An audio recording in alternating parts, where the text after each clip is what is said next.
చిరంజీవి గారితో మీ సినిమా ఒకటి ఓకే అయింది అప్పట్లో, అధినాయకుడు అని. అది టైటిల్ అయితే అనుకోలే కానీ జేబో మన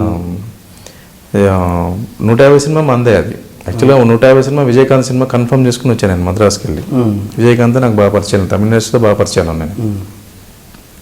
కథ ఓకే అయిపోయి చేసుకుని వచ్చిన తర్వాత పరచూ వ్యవస్థ జనరల్గా మాట్లాడుతున్నప్పుడు చిరంజీవి గారు కథ కావాలంటున్నారు, ఆ కథ చెప్పొచ్చు కదా అన్నారు. వద్దులే, ఆల్రెడీ విజయకాంత్కి ఓకే అయింది అన్న, వద్దులే అని అన్నాను. లేదా క్యాజువల్గా వింటారు అంటే వద్దులే అని అన్నాను. ఇది క్యాజువల్ డిస్కషన్లో చిరంజీవి గారితో వాళ్ళు చెప్పడం జరిగింది. లేదు కథ వింటాను చెప్పించు అని ఆయన ఫోన్ చేసి కథ విందాము. సరే గౌరవం వెళ్ళి చెప్పడం జరిగింది. చెప్పగానే చాలా బాగా నచ్చింది నాకు. మన 150 సినిమా ఇదే, విజయకాంత్ని కన్విన్స్ చేసుకోమని చెప్పడం జరిగింది. సరే ఆయన ఫోన్ చేసి ఇట్లా 150 సినిమా ఇక్కడ చేస్తున్నాను అన్న, మీకు కూడా చేస్తాను నేను అక్కడ అంటే ఆయన కొంచెం డిసప్పాయింట్ అయ్యాడు. మనం ఇక్కడ ఏదో ప్రిఫరెన్స్ ఇచ్చామని.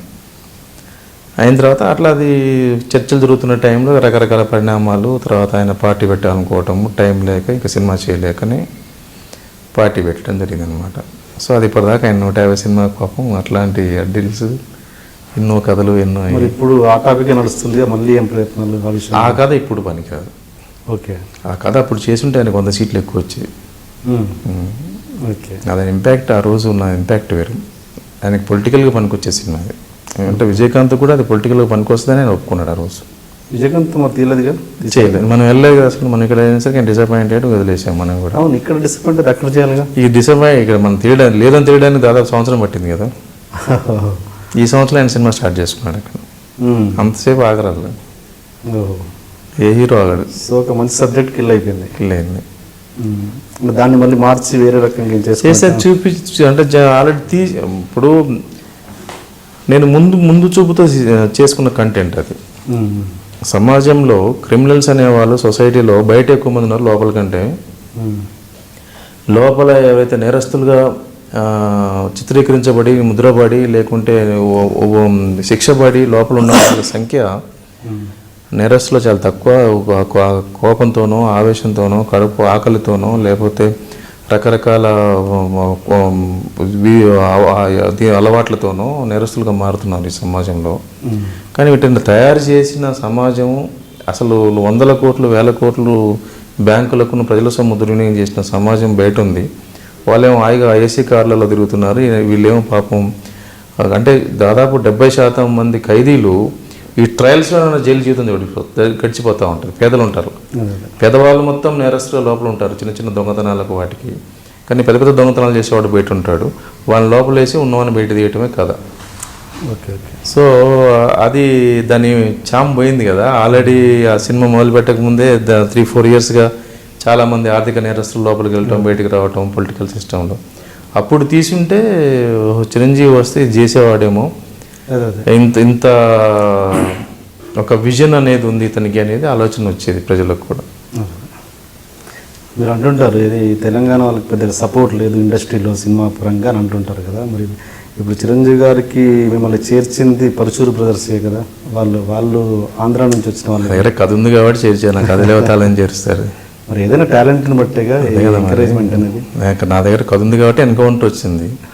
అది ఎందుకు వస్తుంది? ఊరికి పిలిచారు కదా. టాలెంట్ ఉండి తొక్కేయడం అంటూ జరిగిందా? నిజంగా జరుగుతుంది. వాళ్ళు బ్యాలెన్సింగ్ ఉంటుంది. ఎప్పుడు ఎవరిని ఎక్కడ ఉంచాలో, ఎక్కడ వేయాలో, ఎట్లా అనేది ఉంటుంది. అది ఒక 5% ప్లే చేస్తారు. ఈ 5% చేతిలోనే ఇండస్ట్రీ ఉంటుంది.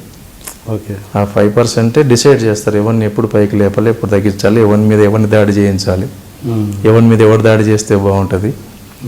అంటే వాళ్ళ అధికారాన్ని, వాళ్ళ ఆర్థిక వనరులని, వాళ్ళ యొక్క పవర్ని ఆ గేమ్లో అందరిని ఎవరినైనా సరే బలి చేయడానికి, ఎవరినైనా లేపడానికి, ఎవరైనా తొక్కడానికి ట్రై చేస్తారు. ఓకే. సో అదే పెద్ద మాయాజాలం సినిమా ఇండస్ట్రీ. అంత ఈజీ ఏం కాదు అది. It's very very hard job. Okay. Hard core ideological personalities ఉంటాయి అక్కడ. Okay okay. మీరు అంతకుముందు ఉషా కిరణ్ మూవీస్ కూడా ఒక సినిమా ఓకే అయింది, ఎందుకు డ్రాప్ అయ్యారు? అంటే 2-3 సార్లు డ్రాప్ అయ్యింది. యాక్చువల్గా ఎన్కౌంటర్ తర్వాత చేద్దాం అనుకున్నాం, శ్రీరాములే తర్వాత చేద్దాం అనుకున్నాం. ఇప్పుడు మోహన్ బాబు గారు నాకు చేయాలన్నతో మళ్ళీ రామోజీ గారితో మాట్లాడి అది చేయాల్సి వచ్చింది. జయమందిరం ముందు చేద్దాం అనుకున్నాం. జయమందిరం రావడంతో ఈ వెంకటేశ్వర సినిమా మళ్ళీ ఇది ఎందుకులేని ఇట్లా 2-3 సార్లు అట్లా పెండింగ్లో వచ్చి భద్రాచలం చేస్తానని చెప్పాను నేను. భద్రాచలం చేస్తానని ఉషా కిరణ్కి. కథ కూడా చెప్పడం జరిగింది. ఓకే. కథ చెప్పినప్పుడు వాళ్ళకి ముందే చెప్పాను, ఇది మయూరి అశ్విని ఈ ఫార్మేట్లో ఉంటుంది, మీరు మయూరి అశ్విని కూడా తీశారు కాబట్టి ఇది కూడా తీయండి బాగుంటుంది అని చెప్పడం జరిగింది. వాళ్ళు ఫైనల్గా వాళ్ళ స్టోరీ బోర్డ్ అంతా డిసైడ్ చేసుకుని ఇది మయూరి అశ్విని లాగా ఉంటుంది కదా మళ్ళీ ఎందుకు అనుకున్నాం అని అన్నారు. సినిమా తీశాను. రామోజీరావు గారు చూసి అందరిని అడిగాడు, ఈ సినిమా మనకు వస్తే మనమేం తీయలేదు ఈ సినిమాని, అది మయూరి అశ్విని లాగా ఉంటుందండి, మరి మయూరి అశ్విని లాగా ఉంటే రెండు తీసి ఒకటే తీయాలి కదా అలా అదే అదే. సో అట్లా మిస్ అయింది. ఇంకా తర్వాత ఇంకా అటువైపు అడుగులేదు. మీరు జయమ్మన్నదేరా సినిమా తీస్తున్నప్పుడు మీకు ఉండాల్సినంత ఫ్రీడమ్ ఆ సినిమాలో లేదు అన్నది ఒక వాదన, అది నిజమైనా ఎంతవరకు నిజం? అట్లేం లేదు. అక్కడ పనిచేసిన డైరెక్టర్లందరికంటే ఎక్కువ ఫ్రీడమ్ వచ్చేది మనకు.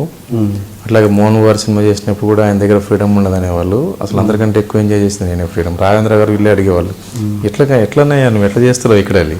హరి మోహన్ గారితో చాలా ఫ్రీడమ్ ఇచ్చారు నాకు.